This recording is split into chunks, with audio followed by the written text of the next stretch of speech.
And we are live. Welcome to episode 3560 of the Survival Podcast. And I believe for Bitcoin breakouts, this is episode 55. And I just verified that, and it is. This episode came about, kind of some of the best episodes happen this way. Though I don't like it when it happens. My guest, who I booked 2 freaking months ago, bailed on me on Monday because they have other initiatives. So they've been told they will not be welcome back to the show. And I'm like, what the hell do I do? And then Dr. Ken Berry is reaching out to me for information. That's kind of a reverse flow of things, unless it involves growing stuff. But it's because he recently kind of got big into Bitcoin and Bitcoin tech like Noster. And so we're going back and forth in text. And if you've ever tried to explain Bitcoin to someone that's new to the subject, it can be hard. And text is not great for it. Like, here's an article, go read it. They don't read it. They just ask you another question. And I was like, I should have a phone call with him and walk him through some of this stuff. Wait a minute. This seems like an opportunity. I said, hey, why don't we bring you on with me? You ask me the questions. I'll explain them to you. And that way I don't think I'm explaining something that people understand. Because when I say something, because I've been doing this for like 9 years, that I know what I'm saying, and people don't know it, you'll tell me that I'm talking to up here and bring it down. So I thought it'd be great. So we'll have Ken in just a minute, and he'll be grilling me on Bitcoin, probably some Nostr stuff too. Maybe we'll talk a little bit about Lightning. I don't know, because it's all on Ken. However, before we do that, I want to take care of our sponsors of the day. And since this is a Bitcoin Day episode, I thought it'd be a good idea to bring on some tech stuff for you. And today's sponsor of the day, number one today, is Above Phone. Did you know that not only is like your carrier, AT&T, T-Mobile, whoever, spying on you and stealing information and sharing it with the government and all that, but so is all the people that make the apps, and so is the people that make the phone. What if you could make that all go away? You can at Above Phone. What you'll get is it's the same kind of phone that most people that are using an Android phone are using as far as the body itself, but it's been the operating system's been yanked out of it. It's been replaced with graphene, and there's another option too if you prefer it. And what this will do is change everything. You will stop being tracked by the carrier and having all your data shared with the government and with corporations who are buying it. You'll have your own private app store. Well, all the stuff that you want to do, you'll be able to do, but you'll have apps that do not spy on you, do not collect your information. And if you do have to use an app that's like only in the Google Play Store, and you need that one app or some group of apps, you put them in a little jail. And they only do what they do when you let them out of jail. Otherwise, they stay in jail and they mind their own damn business the way they should in the first place. That's what you can get at Above Phone. And if you're an MSB member, you will get $75 off the purchase of any phone at abovephone.com, and you can take back your technology. Next up today is Start9. Now, look, we're talking about Bitcoin today. You want to run a Bitcoin node? You want a Start9 server. You want to run a Lightning node? You want a Start9 server. You want to run a Nostr relay? You want a Start9 server. You want to run end-to-end encrypted messaging that even the government can't figure the hell out, let alone even see in the first place?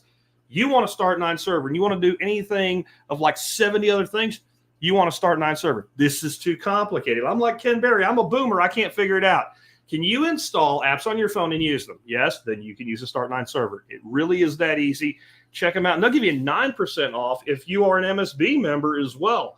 With that, I want to bring Dr. Ken Berry, expert in all things, but not in Bitcoin, to take me to task and say, can I help a relatively not brand new, but relatively new person to the world of Bitcoin out? So, Ken, I'm turning it over to you, man. We can talk about whatever you want to today, as long as it's Bitcoin or Nostr or somehow tech related. Yeah, I love it. Thanks, Jack, for having me. I've actually been piddling, as my grandfather would say, with Bitcoin for several years, probably 2 or 3 years. I've had a little bit. Remember, I was at your place a few years back, and you were recommending that specific wallet, and so I bought some Bitcoin and put in that wallet. Okay. Which, since I've forgotten the name of the wallet, definitely forgotten my words, and it wasn't much. So it's like, okay, that's just, you pay stupid tax, right? That's a stupid tax. Yeah, so that's stupid tax on my part. To be fair, it's not lost forever. It's just misplaced. So one day I'll find it, and then it'll be fine. But whatever.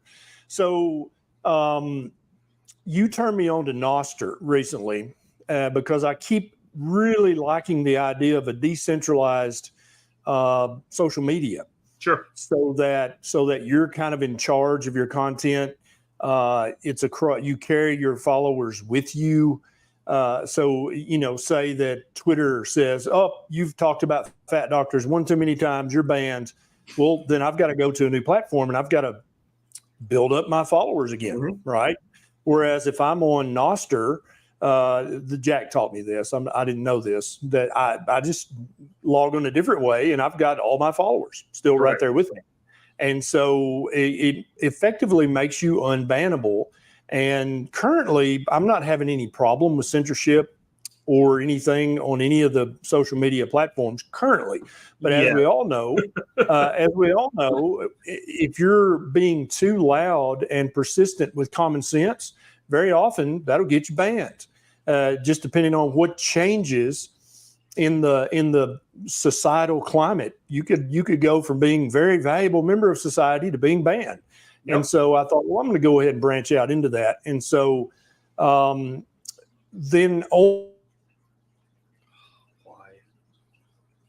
always on Nostra, people were sending me zaps when I would post something, and I'm like, okay, is that good or bad? I don't know. Is that like a demerit, or is that a good thing? Well, it turns out zaps are satoshis. Yeah. And so what does it take? 100 million satoshis to make one Bitcoin? Is that right? Correct. Yeah, I got to tell everybody this. So Ken gets right after he gets on Nostr, he's all excited because he got like 4,000 sats in a day or something. He's like, they're like 22 cents a satoshi, right? I'm like, no, it takes like 20 of them to make a penny. I looked it up on some app, and it's like one satoshi's 22 cents. I'm like, dang. Surely not. But so I asked Jack, and he's like, no, moron, that's not correct. Yeah. And so then I'm like, okay, well, I need somewhere to put my sats, right? My satoshis. And so I've been on Coinbase for a couple of years. And anytime Bitcoin, I own some Bitcoin and some Ethereum because they seem like the two best bets at the time when I started Coinbase. And every time the price would really dip, I'd buy $50, $100, something just to, be building up some Bitcoin. Yeah. And so then I piddled around and figured out how I could transfer my Satoshis from Nostr over to Coinbase. And then I got to thinking, well, I wonder if Coinbase is that like really private, really secure? And so then I asked that question on Nostr. And so let me make that one of my first questions, because Coinbase makes it super easy to buy cryptocurrency, right? You just sign, it's just like signing into a bank account. And so then you can link your credit card or link your bank account, and then you can buy Bitcoin, you can buy Ethereum, you can buy any of the other cryptocurrencies, and they keep them for you. They kind of, they are the custodian. Well, my first question to Jack is, for somebody just getting started, they've heard enough. They're like, okay, I guess Bitcoin's not going away. I guess Bitcoin's important, might get much more important in the future. What about Coinbase and other places like that? Is that a good place to buy Bitcoin? Is that a good place to keep your Bitcoin or not? Those are two different questions, and I have two totally different answers. So buying Bitcoin on Coinbase, I have no problem with. And I still recommend a lot of people start there, even though it's not my most positive recommendation for buying Bitcoin. I believe sites or exchanges like Strike and Swan, which are exclusively Bitcoin only, have lower fees and have much better customer service, is where most people would probably be best off. But still, for a lot of people, man, if Coinbase is what it takes you to get off zero, I'm okay with it, and I'll tell you why. And you know this. When you log into Coinbase, it looks an awful lot like PayPal. Yep. Right? It looks a lot, and most people know how to use PayPal. And if you know how to use PayPal, you can use Coinbase no problem. And if you're going to buy Bitcoin for dollars on an exchange, you're going to do KYC, which is know your customer. It means you're going to give them your ID and a bank account number or, something like that. And they're going to verify you are who you say you are. And even the very best companies available to U.S. people today, unless you're using some backdoor crap with a VPN and all, they're going to require that because they're required to by law. So people get all upset about like the privacy issue. If you're buying on an exchange and you KYC'd in, then you probably can be linked to the addresses that Bitcoin goes to anyway. So we can throw that out. The problem I have with Coinbase today is if you have a problem talking to somebody there, you're going to get better results calling your senator than you are calling Coinbase customer service, which for a public company that does the volume of business they do, to not give a shit about customer service, that just sucks. But the other thing is the fees are high. So as you start getting your Bitcoin off of Coinbase, which I highly recommend, you're going to see how expensive it can be to do trades and conversions and things like that. Where they're fantastic, and it's why I recommend everybody probably should have a Coinbase account that you can use. If you link a bank account to them and you want to go from Bitcoin to cash, then you're in great shape because you're going to pay one trading fee when you sell your Bitcoin to cash. It'll be instant. They'll tell you to take it. The first time you do it might really take a week and a half. They're going to tell you it's going to take a week and a half to be in your bank account. But once you have cash on Coinbase and you say, put it in my bank account, and you've done it more than once, it'll be there in about 24 hours. So to have a valid off-ramp, even if you don't use it much, still recommend you have that account. And if you make a trade to cash and you put it in your bank account and you don't pay tax on it, they're going to get you. So don't worry about avoiding tax because you ain't going to, right? Like that's now keeping it. No, because let's say Dr. Ken Berry pisses somebody off in the government. I mean, that could never happen, right? There's no way you'd ever piss our government off. Like they're not in bed with the American Diabetes Association that you just created a competitor to or anything. Like that had never. So let's say you upset somebody, or let's say they decide to look at you. Let's say they say Dr. Berry burned down his own house, which we know didn't happen, but somebody claimed that happened at one. All kinds of things can happen. The government says we want to put a freeze on Dr. Berry's assets. Well, you don't want that. I don't want that. Once you get your Bitcoin into your possession, we call it self-custody. If the government says, we know you have Bitcoin, you say, well, that's nice, but we want it, or we want to freeze it. Go ahead. Good luck. Because the ability to actually hack somebody's Bitcoin, not their exchange account, their actual Bitcoin, is akin to trying to pick the right atom out of the known universe. That's just the math behind picking the right 12 words. So I have no problem with the fact that you've bought on Coinbase. What I'm telling you to do is get your money off Coinbase. And this time, make sure you document well whatever wallet you use and start transferring. And what I would tell you to do, very simple process. Set up a wallet. Let's say you use Exodus. I recommend it because they have good customer service. And I don't want to be your customer service person. I'm talking to everybody now, right? Go on Coinbase and send yourself $100. When it shows up, then you're like, okay, I know it worked. Now go to a different device, download whatever wallet, Exodus, Electrium, Coinami, I don't care. Download the same wallet, stick your seed phrase in, and restore a wallet. And you'll see that same balance appear over on this completely different device. Then you know you've got it right. You feel safe, and now you can move the rest of the money off. That'll put you in what I call a bronze standard of self-custody, right? Bronze medal standard. That means that you completely control your stuff. The only problem is, let's say it's on your phone. Somebody gets your phone, and they're able to get into your phone and unlock your wallet. They can send that money to themselves. So that's the weakness you're out there. But people that are up to a few $1,000, you're probably in pretty good shape. And maybe you don't put it on your phone. Maybe you just keep it at your computer at home. That means somebody has to break in your house, crack your password, crack your wallet password, and then I think you're probably all right and pretty secure on a few grand there. Gotcha. And so then buying it on Coinbase, not that big a deal. You're going to pay some probably higher fees for the convenience, but that's probably fine. But then you wouldn't want to store a significant amount there for the long term. No, because it could be seized, it could be locked up, and if you have a problem, they're not going to help you anyway. So if you want to store on the exchange just so that you do have that person to help you, I would look at something more like Swan. Strike I like for small amounts. They have a lightning feature. That's really great and all. But Swan has amazing customer service. If you have a problem, they're going to fix it for you. You can talk to the president of Swan on freaking X by @shouting Corey Clipstein, and he'll freaking answer you. That's kind of crazy for the size of that company right now. And so Strike would be is a wallet. Super cheap, works perfectly if you get approved. Because when they talk to your bank account, the automation, if it doesn't work, you're fucked. They won't talk to you. They won't fix it. Like there's no backdoor. They need to work on their customer service, but their trading fees and their transfer fees are near zero. So small amounts, things like that. And they make it really easy. Like if they approve you, one of the really nice things, and you can do this with Swan too. If you have a JOB, you can go into your HR Karen and ask her for a direct deposit slip and fill it out, and not your whole check. You could say, I want 10% of my check every month or every week or whatever pay period to go straight into Strike and buy Bitcoin. It'll happen automatically. So they have a lot of cool features. They're kind of weak on customer service as well. And that's too bad, because I really love Jack Mallers, who's the founder of the company. And I will say this just to be careful. I'm basing my opinion on, interacting with them a year ago. So they may have gotten better, but I haven't heard anything that would indicate that.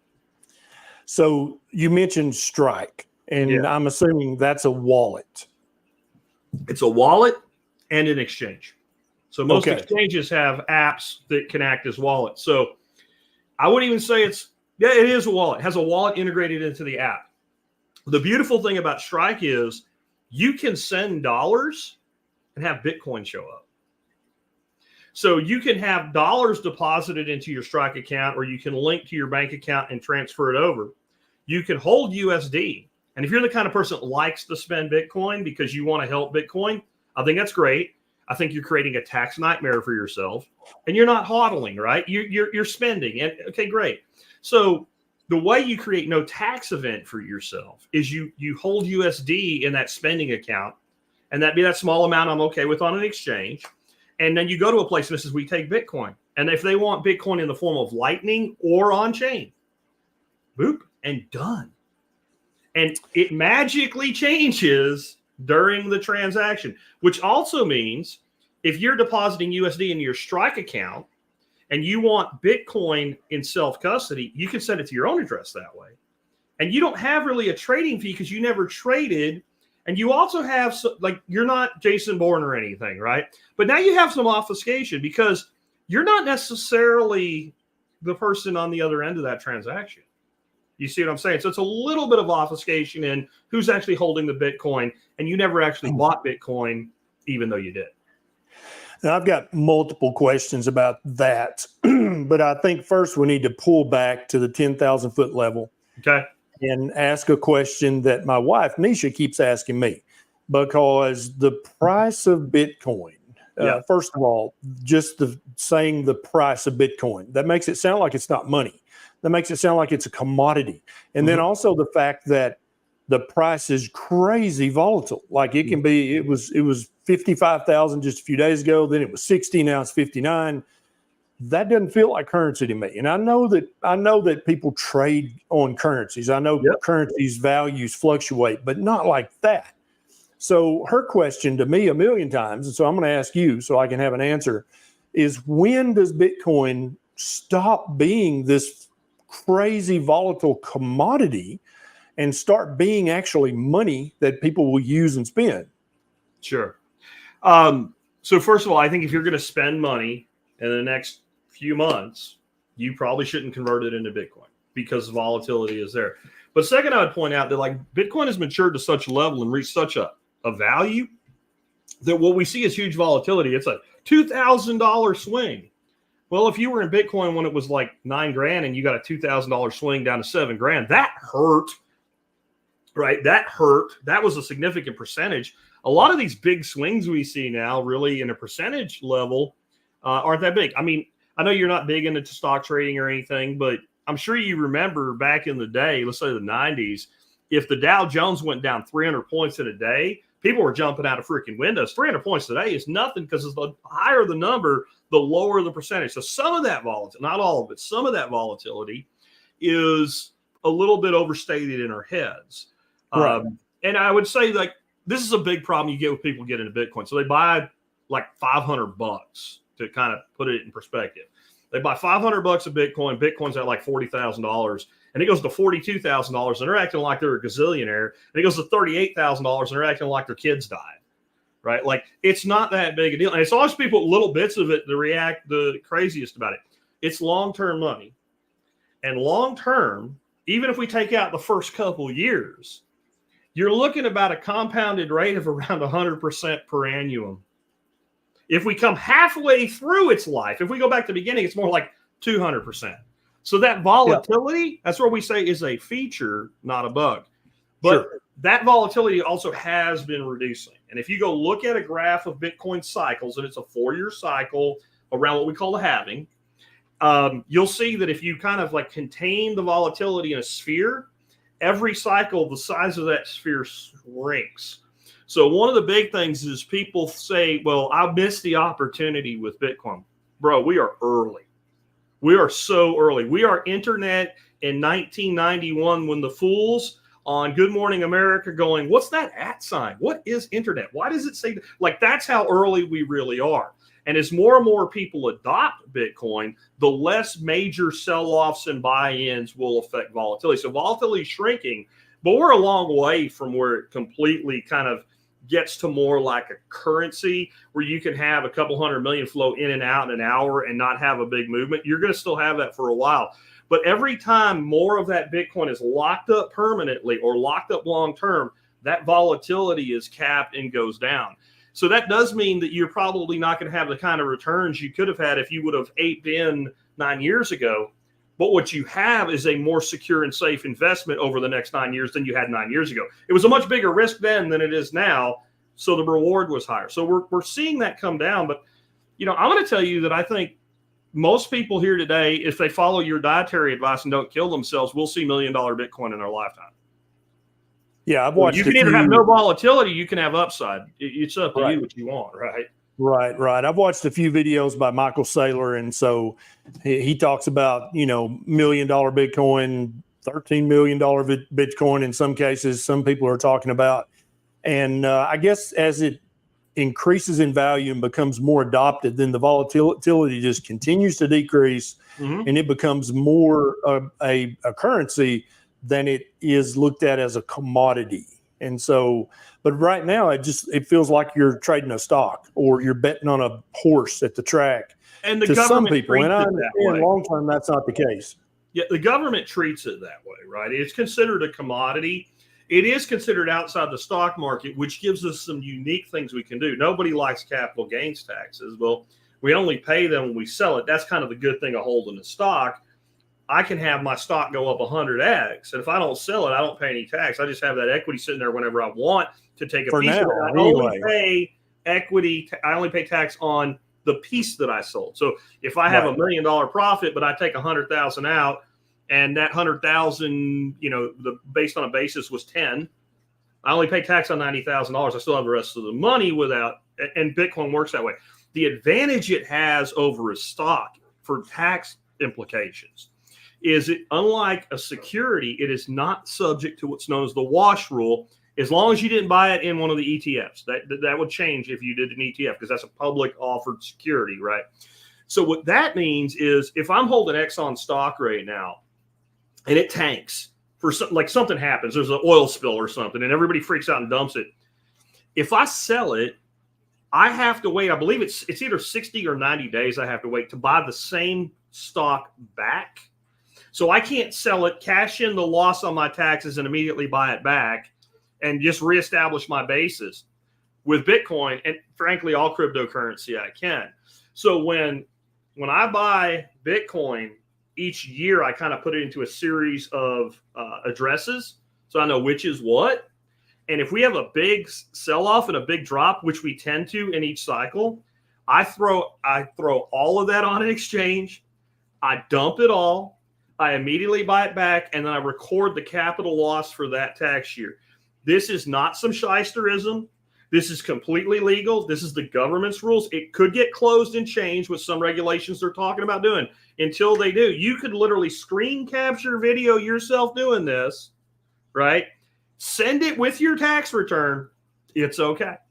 So that's where that volatility, again, can be a feature, not a bug, if you're smart about it. And Hunter, who's probably right based on my experience with him, says wash rule's 30 days, and that's probably right. He locked up. Look at him. I thought he was thinking. Gotcha. Now back locked up. You're there. There we go. You're back. No, So I feel like wallets are misnamed. I feel like they should be called keychains, because I just learned yesterday that there's no Bitcoin in your wallet. That's not where you keep your Bitcoin. Your Bitcoin is always on the blockchain. Correct. What your wallet is just basically your key. So it really should be called a key ring, not a wallet. And that would help people understand that a little better. The keys are what help you unlock the blockchain to get access to your Bitcoin. So if we just go with Strike, which is not only a wallet, but they also have an exchange. So they're like Coinbase, but also with a wallet. Is that correct? Yeah. I mean, Coinbase has you kind of have a wallet there too. It's just works a little bit differently. I think a way that people can think of it is, imagine you installed the Ring doorbell service on your house, and you have a camera sitting on your porch, and some guy is dicking around trying to pick the lock of your porch, and an alert goes off, and you pull up the picture and look at him. The rooster is on your front porch taking a dump like mine just was, right? And you pull it up and you look and you see that guy trying to get in your house, and you push the button where the thing goes off. You go, "Get the hell out of here before I shoot you," and he runs away. Was he in your phone? Right. He wasn't in there. You just accessed the camera from the phone or from your computer or whatever. That's how a crypto wallet works. But all you're doing is signing and confirming transactions and writing transactions into the blockchain. And we're stuck with the word wallet. It will never go away, but it does make people think the Bitcoin's in there. Every Bitcoin, every fraction of Bitcoin that's sitting on address, that address is controlled. Your address is your public key. Like, people have to know what that is, or they can't send money to it, right? So if you want money, it's like giving them your bank account. Then there's a private key, a really long string, alphanumeric. And again, there's so many combinations for every private key that it's like all the atoms in the universe. And I'm not exaggerating. It's almost the estimate of all the atoms in the universe is for possibilities. Those two have to go together for Bitcoin to move off that address. Anybody can send money to an address. You want to move it off. You want to make a change of that address. You need both sides. All that wallet does is hold all the keys that go with all the public addresses in a way that makes it easy for you to interact with it. If it's a software wallet, that's what it does. That means that it's on your phone, and whenever your phone's connected to the internet, people could conceivably try to hack into your phone and gain access to it, but it's very difficult anyway. If it's on a hardware wallet, all that means is you have something like, this is a Trezor hardware wallet right here, and there's no way to hack this at all or try to even attempt to hack it through the air. Like, the ether will not get you there until I plug it in, and then it's interfacing with my device. And as soon as I unplug it, that interfacing ceases. When you're with Strike or Coinbase, the security risk there is, even if I got your phone, okay, now I got to get your password, and I got to get the password to your wallet. So if I'm a hacker and I got in remotely, unless you're worth a lot of money in Bitcoin and really dumb and sitting there with $2 million worth of Bitcoin on your phone, it's a lot of work for a small return. If I can hack Coinbase, now I'm gaining access to all their customers. If I can hack, and that's one of the reasons I don't like you holding on an exchange. So they're all wallets, but when you're on an exchange, with a few exceptions, you don't really have addresses. You have like a deposit address, but it's like a bank. It's shared. And then when you take it off and you move it to your address, that's when you really own it. Think of it just like a bank. Is it your money? Well, they say it's your money. They probably will give it to you when you ask for it, but they might not. And one of the real concerns we have, and we're not sure about any exchange, the one we probably have the least faith in is Coinbase. And Gemini has some concerns too. That, do they really have all the Bitcoin they've sold? I'm much more comfortable that BlackRock has all the Bitcoin in its ETF, it says, because it's got to be audited and reviewed. And we know the public address is associated with the ETF, so we can audit it ourselves. Ask Coinbase for all their addresses for the Bitcoin they're holding for retail customers, not including how they're acting as custodians for larger institutions. They won't give you that information. So we don't really know. They could be, I'm not saying they could be selling you Bitcoin they don't have. So it could be almost like a fractional reserve Bitcoin situation where you think you've got $100,000 in the vault, but that's been loaned out. That's gone. There's $200 in the vault. It could be. And maybe they don't, maybe it's not that bad, but maybe if everybody, like, remember, what was the Christmas movie with George? Wonderful Life. if everybody wanted all their Bitcoin at the same time, might they not be able to actually cover? And that's a concern. That's a concern. That at some point, if everybody did what we tell them to do right now, get off the exchange and don't hold anything on exchange, would all the exchanges be able to cover it? I think the odds of that are like 1,000 to 1 against it. Would Coinbase? Gotcha. Maybe. I don't know. They're public. They'd be really, I mean, they're really risking it if they're doing that, especially with like a major currency like Bitcoin. But it could happen. Gotcha. Now, next question is the Lightning Network. Now, I've watched some videos, and I think I figured out that this is kind of a second layer of technology on top of the kind of the Bitcoin torrent, you might say, because it's really inconvenient and expensive if you wanted to buy some coffee at a local coffee house to pay them out of your wallet, so to speak. And so you don't really want to do that because the fees might cost you more than the coffee.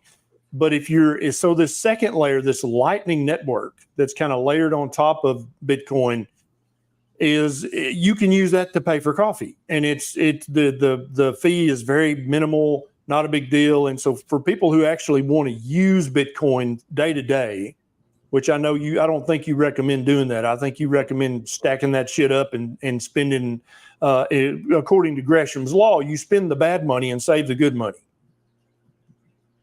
Correct. Is that Gresham's law? Yeah, I think that's Gresham's law. Gresham's law is the good money will be pulled out of circulation, and that exactly. is You hold the Bitcoin and you spend the fiat, and that way you've got the good stuff you held back.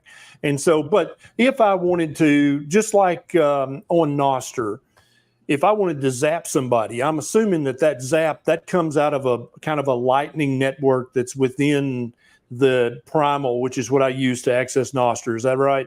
Correct. And so let me try to explain Lightning the way that I explain Nostr, and I think it'll make sense.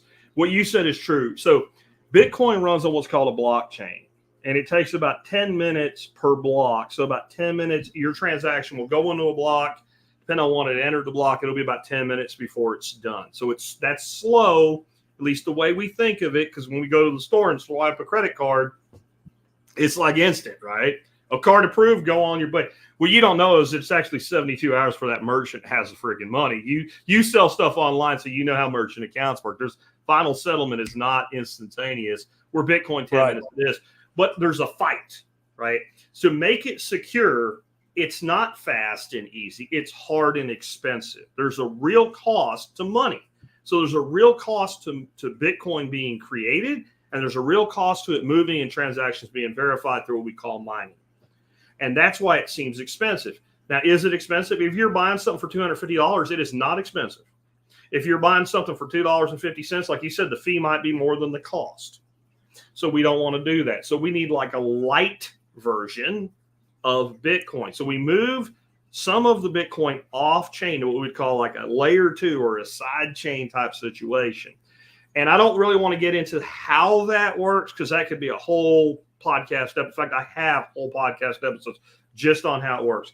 But think of it like this. Lightning is a protocol, like email is a protocol. And you might use Gmail because you're a boomer, and I might use Outlook because I'm also like we're Gen X boomers, right? Like we're older Xers, right? So I like Outlook because I came up with it because in the 90s when I worked in the office, everybody used Outlook. Now I can email you on Gmail, you can email me on Outlook, and we'll send our stuff back and forth. But if you're sending me an expert counsel segment, think of that kind of like an on-chain transaction. There's this big old MP3 file. So I fire up Outlook in the morning and I see all my transactions, which are emails coming in, boom, boom, boom, boom, boom, boom, really fast. And all of a sudden, Kendi Berry, right? And it's like, whoa, and it slows down. And then finally it downloads that whole MP3 and I go back to Rapid. What if somebody made an email protocol specifically so that you had a way to separate emails that were text-based only?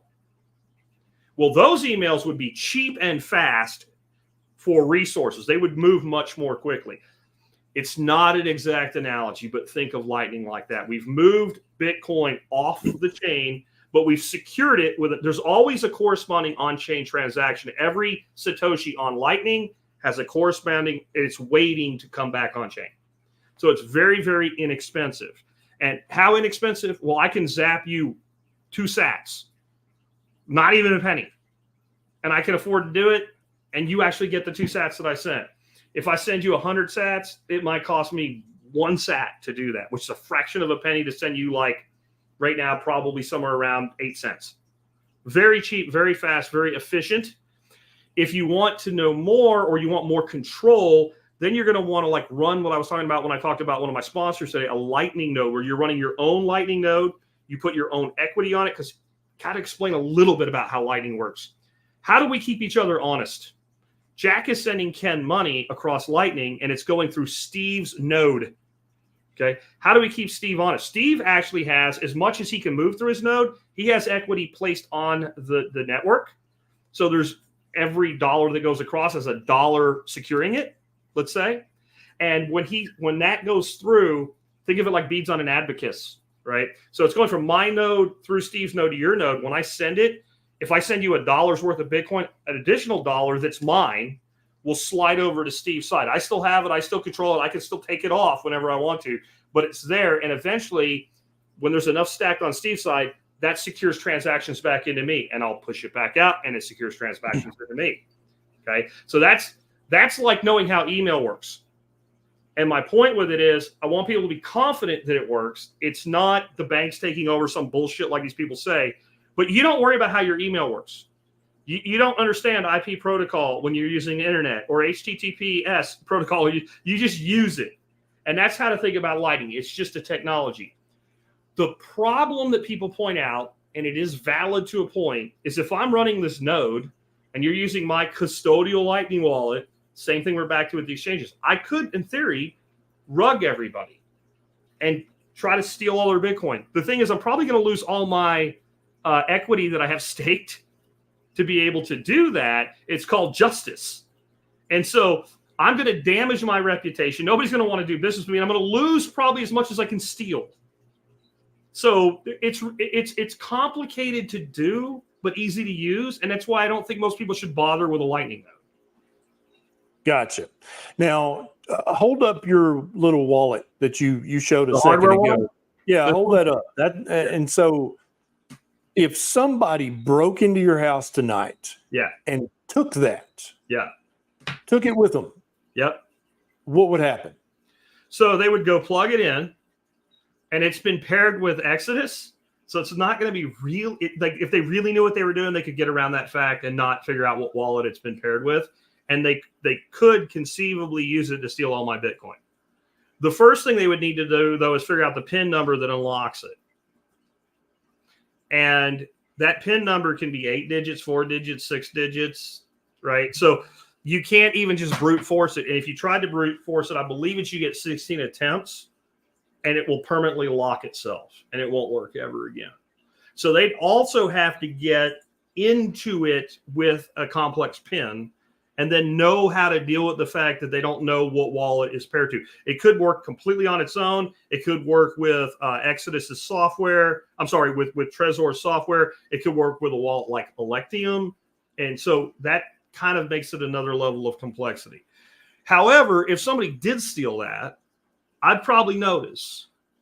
And while they're trying to figure out how to get into it, only thing I got to do is just move it. Because I have the seed phrase that goes with that wallet.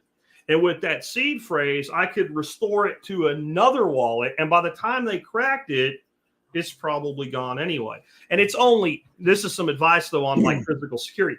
This is here today because we're talking about this, and I knew you'd ask. This normally lives inside a safe, a fireproof safe, right? So now they would have to break in my house, break in my safe, know what this is, steal it, and hack it before I had time to move it. So is it 1,000% secure? I don't know. Maybe 99.999. It's probably more secure than your bank account. Yeah. It sounds pretty secure. So let's just say you walked in tomorrow and you opened up your safe, and that was gone. What would be your steps? How would you be like, oh shit, somebody's going to get my Bitcoin? Yeah. What would be your steps to use your seed phrases to secure that so that it would not be stealable? I would do a wallet restore with the seed phrase. And as soon as I verified the money was still there, I would just move it to a new address that's not controlled by a wallet. That's the whole. There is no more. And I might temporarily like download any other software wallet that I'm comfortable with because I need to do this expediently. I push it into that wallet, and then maybe I'm in a software wallet for a week while I wait for my new Trezor to show up. Like, there's probably a way to like reflash that thing, wipe it out, and then in that scenario, these are like $150. If I'm risking a major portion of my stack, I'm not doing it. The other thing is I don't own one of these. I kind of have a limit where you get to a certain amount and I buy another one, and I have Bitcoin on multiples of these. One thing to know about these hardware wallets, though, you can have some issues if they are not frequently updated with their newest software, especially if you're interfacing them with a software wallet like Exodus. So you need to pull them out every once in a while, plug them in, see if they need an update, hit refresh, do all of that, and that'll keep you from having any grief. Now, if something really goes wrong, you can always take your seed phrase. And then so you need to do some way of marking these so that wherever you store your seed phrases, you can pair them together. Like number 1 goes with seed phrase number 4, maybe. Like however you want to do that. I'll also say that it makes a lot of sense to have somebody that you trust that maybe doesn't have access to all of it. But like if you die or get a traumatic brain injury, they could, and they would know where to go to find everything. And that person be intellectually capable of understanding what to do. So if your heirs your heirs don't have that capacity, then you might want to have some trusted friend that they can go to. And maybe that trusted friend doesn't even know where the stuff is, but they could take it to that person for assistance in retrieving things. Because I look at it this way: if I die, what's on here goes to my son, and don't nobody need to know about it. Right? It's him and the fence post and my dead body. Right. And so that would be another way to kind of protect wealth, because you could transfer that a week before you passed, or a month before, or a year before, and I guess that might bypass some taxes, maybe. Yeah. Well, I mean, let's again be realistic here, because I talk to my wife about this all the time. She'll find some TikToker talking about probate or tax consequences. I'm like, you know what? We're not worth $15 million, so that doesn't apply to us. So the vast majority of people out there is no inheritance tax for it. It's somewhere north of $12 million. I don't remember exactly what it is per heir. So you're probably not going to have that anyway. But it might be that you just don't need the government to know what you have. Right. Yep. And so when you pass on, you should have an inheritance path for your Bitcoin. And this is one of the things I like about Swan and some other services, where they have something called multi-signature. And multi-signature is really useful if you are doing long-term inheritance planning and certain other things, or if you are making Bitcoin part of like your company treasury or your trust treasury, if you're that sophisticated. And it's a 2 of 3 thing. So I could give you one of the seed phrases if I had multi-sig, and you can do the square root of nothing with it, right? You can't do nothing. Square root of fuck all. But if you had 2 of them, you could move the Bitcoin. So when you set up with somebody like a Swan or other companies that do it, there's one that's really good at escaping right now. I feel bad not mentioning them. But if you set up multi-sig with them, they'll hold 1 and you hold 2. Now, you can move your money anytime you want to. You store those in 2 separate locations. The place you stored one of them blows up. You have one, you can prove your identity, you can go to them, and then they will give you the other one, so now you have control of your Bitcoin again. Or you die, now you can give your heir 1 of the seed phrases, 1 of the 3, and when you die, accompanied with your will and a death certificate, they will give it to them. So there's a lot of functionality that's being developed like that. And, you know, when you add something like a living trust to that, you know, you can create true generational wealth, and it could grow to the point where you do have to worry about taxes. But if you do it with a living trust, you won't. But that's beyond what most people listening today need to worry about at this moment. Right. So if somebody were going to use Coinbase or Strike to buy Bitcoin, how much would you recommend? Like, okay, I'm buying $100 a month just to, every time the price seems to dip, I'm buying $100 or $50. at what point would you say, okay, that's enough? You need to get that off the exchange and get that into a wallet. Real quick, Chartreuse said multisigunchained.com or Casa. And there's the two companies. Those are two great companies. Okay, so the amount, I think that's a little bit subjective to how much you have. Me, it's about $1,000. As I'm stacking on an exchange, it gets up to about $1,000, I move it off. You know, $500 though, I wouldn't fault anybody for it. If you're worried about $200, I don't know that you need to be buying Bitcoin. You know, and I'm not saying that you would just go out and pitch $200 in the street every week. I'm saying if you're really, really worried about $200, like if that's going to change your life, I don't know if you are for long-term risk assets yet, right? So at $500 to $1,000, but there's another thing that brings up. I'm really glad you asked that. Back in the day, that answer was $100 because it was very cheap to move $100 back then. And I also used to give advice that I had to change over the years as transactions have gotten more expensive, as Bitcoin has gotten more expensive. Everything is managed by what we call UTXOs, which in other words, just think of that as an address.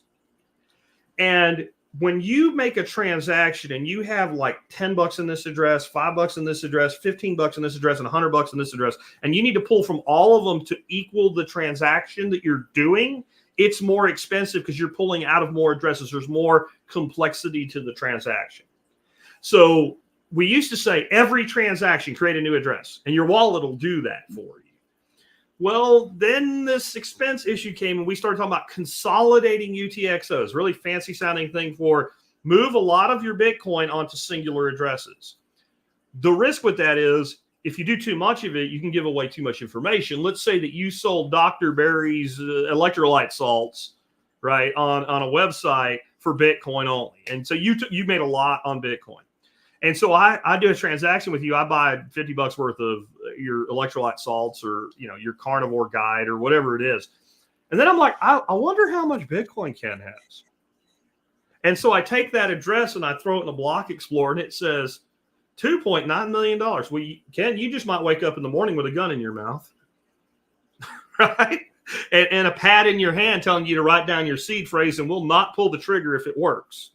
Right? You're giving away too much. But even like if it's not that drastic, now you're telling your competitors what you sell. I could just look at your wallet, see all your transactions, and say, well, what item does he sell for $49.99? Well, that's his number one. See what I'm saying? There's all kinds of information you're giving away. So now I like to keep UTXOs based on US dollar value of around $1,000 to $2,000, $2,500. So as I'm withdrawing to an address, I'll watch that UTXO, that address stack. And when it gets into that range, then I'll generate a new address. And that is, you still are giving away some, but you're not giving away all. Does that make sense? You're not giving away all that information. And you're not signifying to anybody that sent money to that address, hey, this fucker has like $25 million. Because people have killed people for $400. What was it? What, Country Boy Can Survive? What it was like for $29, my friend lost his life, right? That shit happened. So if you're worth a couple $1 million and you have a number out, this is one of many reasons I hate Ethereum, by the way. Okay. Ethereum does not have an address.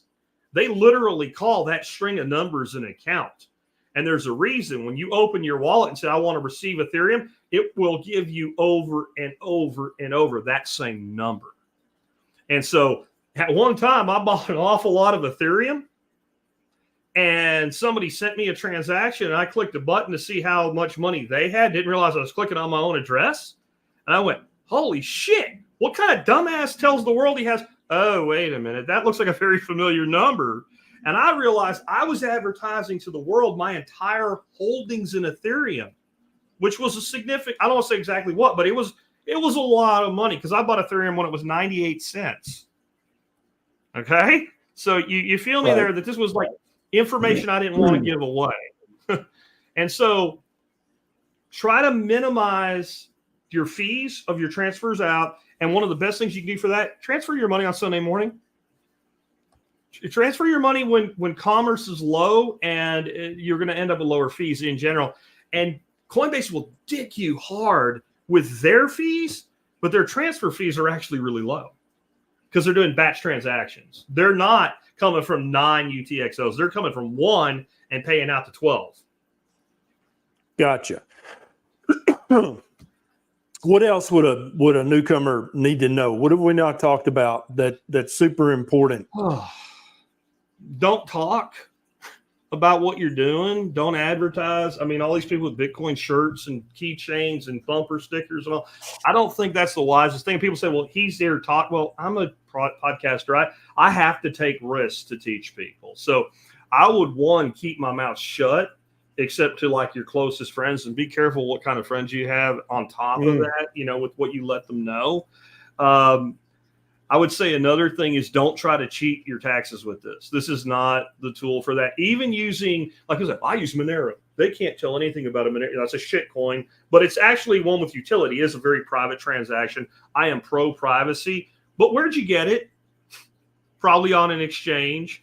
And if you're going to take it back into some other form, how'd you get it back into another form? So somewhere there's an exchange account that you're attached to with those two sides of the transaction. And who'd you send it to? How's their security, right? When people think that they can use this to be completely anonymous, Ross Ulbright isn't doing like double life plus 20. And all the transactions there were in Bitcoin. So don't think it makes you invisible or it's tax exempt or something. Now, if you're in some countries other than the United States where they believe in more economic freedom than we have, a lot of Bitcoin and crypto as a whole are treated as currencies. So there is no tax implications. That's not us.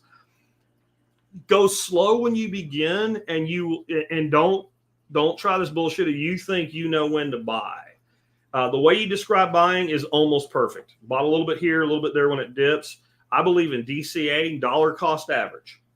So you buy a fixed amount every month or every week. And on some of these services, like Strike or what is it? Not Zelle, it's Block or some, I don't know. It's kind of like PayPal. It's like a competitor. You can buy like $1 at a time, and you just have to buy like $1 an hour if you want to, right? Oh, nice. So, or a week or whatever. So do something like that, but then do on top of it what you said. I call it modified DCA.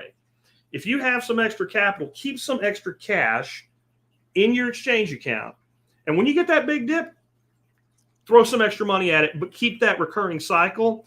We've done study after study, informal, people putting together models and people timing the market versus people just DCAing. DCAing almost always wins. If you're a genius and you get the exact tops and bottoms, sure. But you know who does that? Nobody. Don't get sucked into leverage. Like these accounts will offer you equivalent of like margin on stocks where you're borrowing money. No, if you have to ask me a question at all, you're not ready to do that. I don't do that, and I know better. And all the yield farming shit and all, stay away from it. Just don't make this hard. The problem we have with Bitcoin, and it's why there's so much, frankly, bullshit in the Bitcoin space and even more in the whole crypto space, right, is that the formula is simple. And that means there's only so much to talk about. And people that talk every day want something to say, right? So the formula is buy Bitcoin, hold it, and don't spend it. That's it. And when you see these people on Nostr and Twitter or X or whatever, and they're like, you need to spend your Bitcoin. Bitch, don't worry about somebody else spending their any kind of money. America does not have an insufficient spending problem of anything, right? True. We spend too much of it. This is for holding and saving long term. If you need some of it and you have to go get it, that's part of savings too. Like I said, if you want to spend it, the best way I know to spend Bitcoin is you spend dollars and the other party gets Bitcoin. I'm all about that. That's why I love Strike. I use Strike almost exclusively for that. And again, when you fill out the form and they use Plaid to check your bank account, your identity, if it works, it's flawless and you won't need customer service. If it doesn't work, the problem is they don't care. Gotcha. Well, that helps a lot, Jack. I feel like that I am definitely not an expert, but I feel like I'm not a complete and utter BTC moron now. So I feel like I've got a broader understanding of kind of the basics, and that's very helpful. And I hope this video helped a few other folks as well. Any final parting words?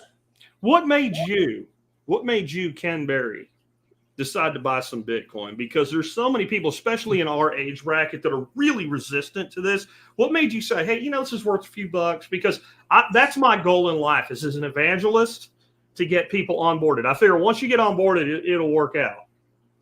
Well, my story is a bit complicated because I've always been a libertarian. I read Rothbard 2 decades ago, Hayek, Rand. Like I've always been libertarian, freedom, liberty, objectivism, and so it just fits for me. But then even so, it's new. It's something new. It's like, I don't know. Is this bullshit? Is this the NSA? They're just punking us. Yeah. Who knows? And so I just kept researching it and studying it. And the thing that really got me was the 2019 to 2023 rate of inflation, because, inflation's always, well, they say it's around 2 to 3%, but you and I both know that they keep changing the way they calculate inflation. And if you look at John Williams, he'll tell you the way they used to calculate inflation. And if you use that same method today, then inflation's in the teens. It's in the 15% range. Mm-hmm. And so Michael Saylor said, the cost of money is 12%. And so you've got to make a 20% profit to even make a profit. If you start a business and you're like, oh yeah, we made 10% profit this year, you lost 2%. You literally went in the hole. Yeah, and you went in the hole. And worked. You worked hard and you risked capital to lose 2%, and you think you did good. Yeah, exactly. And so that I already kind of have this basic understanding of economics. So I'm like, yeah, this is dumb. Obviously, Bitcoin is probably not perfect, but it's probably the closest thing to perfection that we currently have.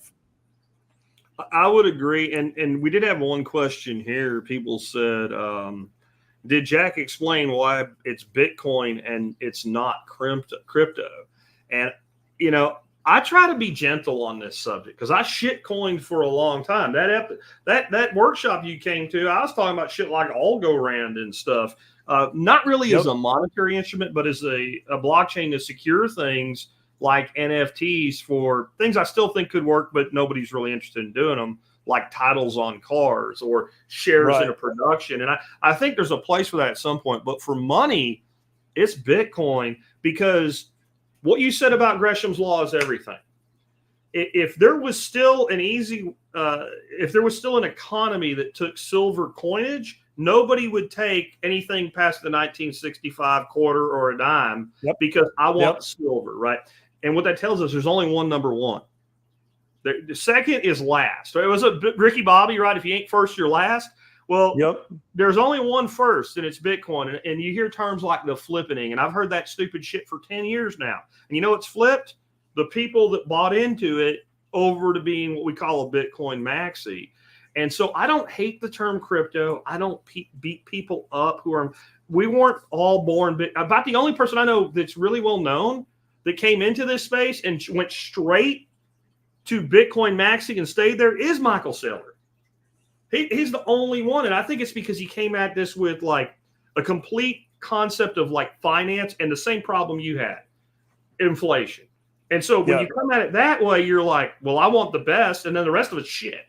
Like he's not out to gamble. Like, yeah, sure. Elon might say some shit about Doge again, and it might go to the moon for 5 minutes or something, but it's not going to last. It's not going to be a long-term tool. And I think the biggest indicator of that, and this is what killed any hope I had for anything but Bitcoin, when you were asking about Lightning, once we started building on Lightning, then we started building things like Nostr. Then we started building podcast platforms like Fountain, where people are literally listening to you podcast and sending you like 1 sat a minute while they listen to you, which you can't do with anything else. And so when people start telling me about their shitcoin, what I always say is, who's building what on top of your shitcoin? This is the beauty of Bitcoin. It is a network that has the capacity to replace MasterCard and Visa, but the most important part of it is it's permissionless. If I want to integrate MasterCard into my app, I have to go beg somebody, some gatekeeper like Stripe or PayPal or somebody, right, to give me a merchant account that they monitor and charge me fees for. And if they say no, I can't do it. anybody, anywhere can build anything on top of Bitcoin. And that makes every use case that you come up with for all this other stuff pointless. Because the fact that I have the most secure network humans have ever built and the most successful thing measured in dollars that humans have ever built in a decade in one place means that nothing else will take that position. Because this is what I've said about smartphones. You're going to pick this phone up in less than 10 years. And if there's an app on there that can be monetized, it will be, or it won't be on your phone anymore. Do you use traffic apps, Ken? Like Waze or something like that when you're driving? Yeah, we use some kind of map thing. Okay. So Waze, like, especially when I'm going long, like I'm going to go up to Tennessee next month for the cold sauces thing. So you're hauling ass on the highway for 8-9 hours in a row. You're probably going to bend a few speed limits. Well, Waze has users will say, there's a cop here. And you're driving along and on your screen comes up a little whoopee light. And when you go by, you say confirmed, he's still there. And now I'm not. So last time I drove up there, I went 3 times. I got that warning. And one time we got around a really bad backup because of it. So that's 4 times my life wasn't inconvenienced because somebody ratted out a cop or somebody reported an accident. Why can't we have that app where I go, gee, Ken Berry told me about that cop. Here's $1. Because when I pay you $1 to save me an encounter with law enforcement, you bet your ass I will. And so I think every one of these apps is going to have that integration 100%. into it. Not only is it good, just like, but the network effect. If you have 2 traffic apps, Ken, and one will pay you and one won't, you're going to use the one that pays you. The app that gets more people to use it has a greater network effect and therefore becomes the de facto. So if you're going to ignore this as an app developer, unless you have something like a calculator app where nobody gives a shit, right? If there's any network effect to what you're doing, you're going to have to monetize it. And the only way to do it's Lightning or some of the other stuff that we won't get into. There's other liquid and Fedimints and stuff like that. You anything else for me, bro? Oh, he's gone quiet. What's happened to him? We don't hear you, Ken. Okay, there we go. There you go. He muted himself. Okay. All right, there you go. Go ahead. I think this is inevitable. I think it is the future, and I think Bitcoin is the best. And like you and Sailor say, if it's the best, then there is nothing else. Why would you want anything else? And so I'm in the process of converting what little Ethereum I have over to Bitcoin, and I'm going to be getting a private custody wallet that I can, once I get a significant amount of Bitcoin, then I can move it to the keys to that wallet and keep that safe and just keep stacking. I would tell you that is good advice. And again, it's the concept that don't make what's simple hard to feel smart. Like, you can listen to me and I'll throw a bunch of words out and you might have to look a few of them up. But in the end, all I really do is buy Bitcoin every month. And when I get enough of it where it makes sense to do a transaction, move it to cold storage. And when when somebody pays me in Bitcoin, I keep it. And when somebody wants me to pay in Bitcoin, I'm going to use, like I said, like an app like Strike where I'm sending USD and it's delivered as Bitcoin. That's the entire formula. The reason I talk about it is because I realize that if people don't understand it, they won't trust it.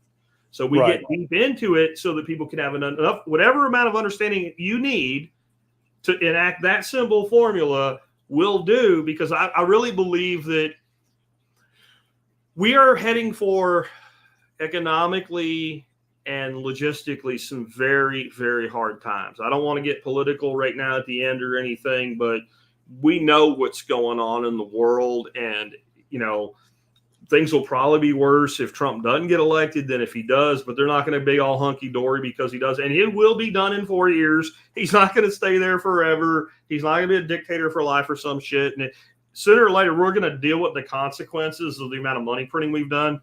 We have a $35 trillion debt right now. We pay more money right now in interest on the debt than we pay the Department of Defense, the entire Department of Defense. In another year or two, we will be spending more money on interest on the debt than the entire Social Security budget. Yep. It probably will be a decade before it will exceed the Department of Defense and Social Security put together if it's not bankrupt. And so you need a plan B. Yes. This is the best plan B as it is for the most people. There's probably other plan Bs that are better for some people. You're probably not one of them. If you're a billionaire with 6 passports and you have a fortune in gold stored in 7 different countries and a Learjet to take you there, you can I still wouldn't do it, but you could probably ignore this. Other people, you're going to work at some point. There will be a crisis that will cause an exodus from the dollar. And whatever they do to reboot it, it's either going to murder you or make you wealthy. It's your choice. Yep. No, I see it coming. I think you're exactly right. Thanks for doing this, Jack. I feel almost intelligent now. Well, get yourself a good software wallet. Get that money off Coinbase. And don't worry about Lightning other than for the little stuff. And I would tell you, set up a Strike account and probably set up a Swan account. And you're a big highfalutin influencer with like 2.5 million followers. You should talk to Swan about Swan Private, where they will walk you through everything and take care of you. I'm not important enough for that, but they roll out the red carpet for you.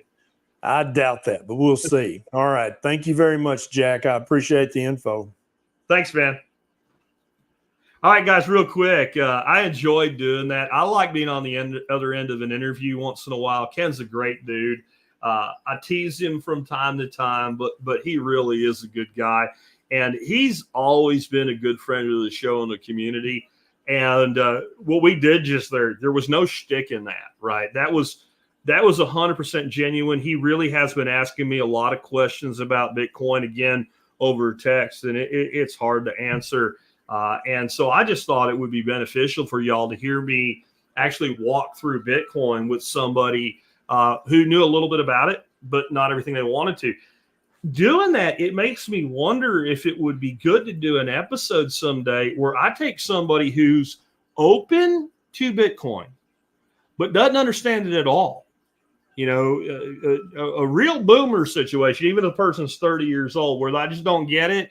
I don't understand anything about it, but everybody's talking about it and I'd want to know more, and let that person come on and ask me about it. Now, I would like that person to not try to be, well, I wouldn't take Sean out of the audience here, who's always here to tell us the power is going to go out and we're trusting our money to a light switch. And, you know, most of these people are like, what if the power goes off? Well, you'll probably die. Just to be honest, like the people that ask that question are never the ones that are really prepared, but somebody that like genuinely is curious, but not sold. You know, what is it backed by? All those questions I've answered before, but I think that doing it in an interactive environment is much more beneficial, because there are times like, well, I answered that question 8 times. But the person out there that's like we're talking about is like, I still don't know what you said. And the beauty of having someone on the other end of that conversation is then go, wait a minute, this is the one part. You said this word, I don't know what it means. Or you said this thing, and I don't understand how that relates to the last thing you said. And I think that's a lot more productive. If you think you are that person, I'm not going to say fill out the guest form, because this is a different kind of show, right? Email me, jack@thesurvivalpodcast.com. Put TSPC in the subject line and tell me about yourself and if you'd like to do this, because I think this would be a fun interview to do. And, you know, I would even say that if we did it right, we could take a person who wants to get Bitcoin into their life and start from zero.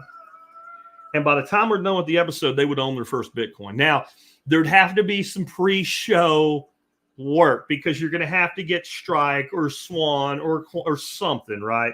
You're going to have an account somewhere set up and some money in it. Like, that's something that would have to happen before the interview, because there's an approval process and what have you. But I think that would be kind of fun. And look, or, you know, you at least got that far. Let's go ahead and get you transferred to your wallet, like your first software wallet.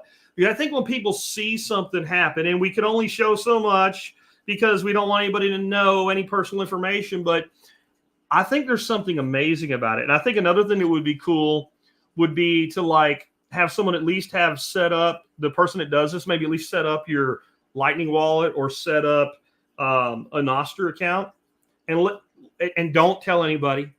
And let me send you a couple thousand sats right in the middle of the show. And let's see your face when that light goes on, because that green check mark comes, and we're sitting here looking at each other in real time, and I go, boop, and bam. And you got 50 cents from me with no one in the middle, with no one telling you whether or not you had permission to do it or not. I think that would be really interesting. Tom has a great idea here. That might be another way we could do it. We could do it as a live stream video. Well, no, we would do it as a recorded video only. And then after the fact, any kind of personal information I could black out. But I think we could pull it off live. I think that'd be more fun to do. But that's not a bad idea. We'll think about it depending on who emails me. But I think that would be fun. And I've seen other people do it, and it's just something I've never done. But I think that the better you understand this, the more you're going to understand why so many of us are so dedicated to it. I get emails all the time. Bitcoin crashed. It went down $5,000. Yeah, and so I don't care. Man, I rode this thing from at one point like $26,000 down to like $3,000 and just held it, and then rode it up to like 24 and then down to like 7 and then rode it up to like, what was the last cycle, like 67,000 and then down to like 14. And I didn't blink. You think I give a shit that it went from 60 back to the 58K gang? You think I care about $2,000 of? No, I don't care. Why? Because the longer you're in this, the less you'll care about that, because the less you're thinking about tomorrow. This is about time preference, folks. What is your time preference? We have lived in a fiat world for so freaking long. Our time preference is about, like, you can show the average American's time preference with your thumb and pointer finger on the same hand.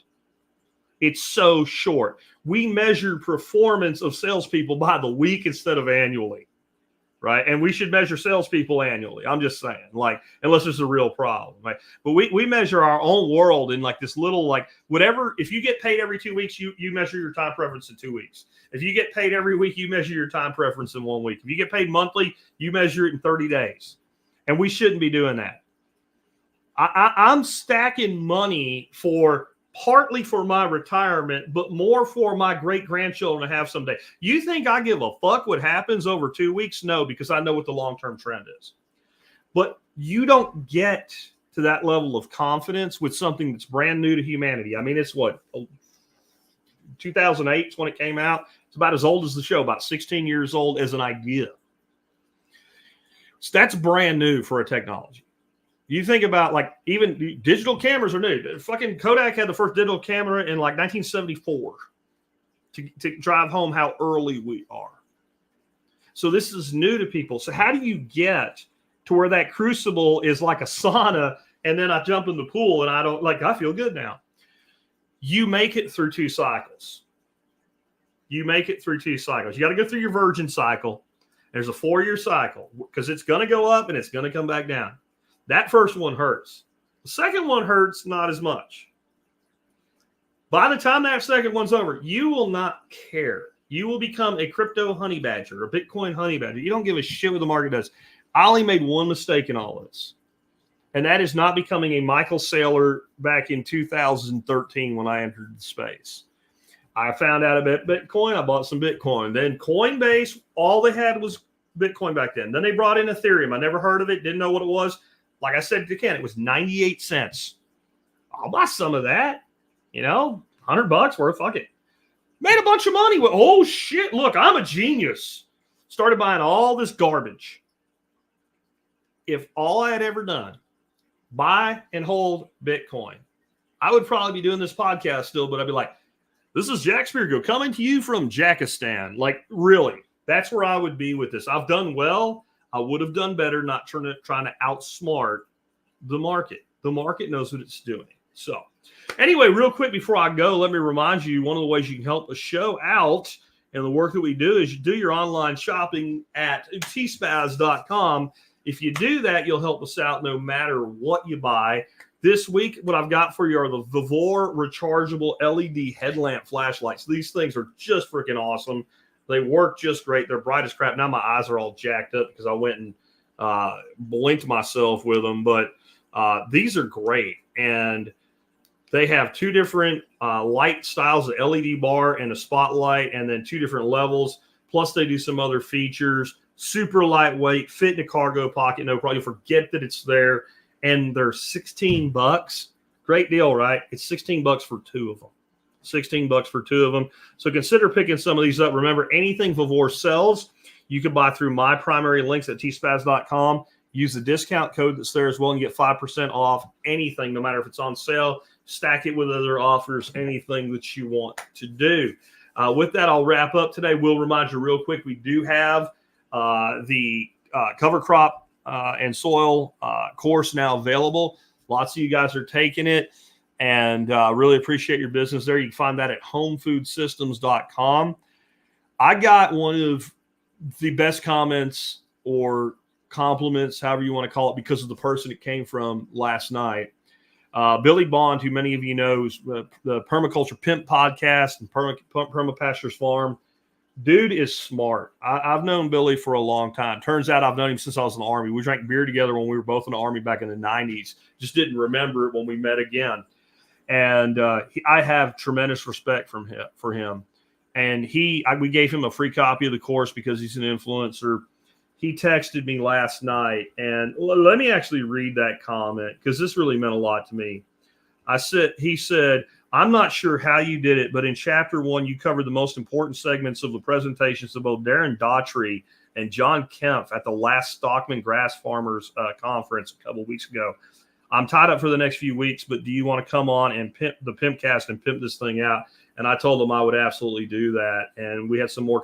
But to have Billy excited because he took the first chapter, that's a big deal. That really is. And we've gotten some other really great feedback from people on it already, and we just started selling it. So if you want to know how to really amp up your food production at home, check it out again, homefoodsystems.com. Hope you enjoyed the content and my conversation with Ken today. We do tease each other a little bit because we love each other like brothers.